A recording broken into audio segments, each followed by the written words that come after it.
જેમ નાના આજ સુધીમાં જોયા નથી અને જોવું પણ નથી, અને એ એચીવ કરવા માટે જે ફોરેક્સ જે લર્નિંગ સેન્ટરમાં આવ્યો છું અને 100% અહીંથી હું એચીવ કરીશ. અને સરની જે સ્ટ્રેટેજી છે, જે મેં કીધું કોમ્યુનિટી હોવું બહુ જ ઇમ્પોર્ટન્ટ છે.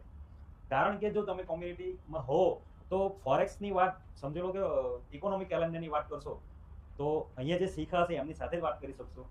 બાકી અધરવાઇઝ તમે બીજી જગ્યા પર વાત કરશો, બીજા ટ્રેડરને વાત કરશો તો તમારો ત્યાં 100% લોસ થશે, તમારો એકાઉન્ટ બી લૂઝ થશે અને તમારી માઇન્ડસેટ પણ ખોરવાશે.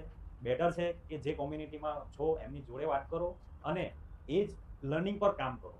અને સરની જે સ્ટ્રેટેજી છે એ એક જ વસ્તુ મને ગમે છે કે જ્યારે પણ તમને કામ કરો છો ત્યારે કોઈ હશે નહીં.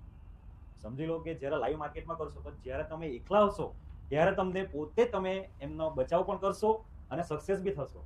અધરવાઇઝ તમને લાગશે કે હું સરના બેઝ સાથે હું કામ કરીશ, મને કોઈ ટિપ્સ આપશે તો તમારા અહીંયા સપના જે લખ્યા છે એ કાગળ પર રહી જશે અને કોઈને પૂરા નહીં થશે.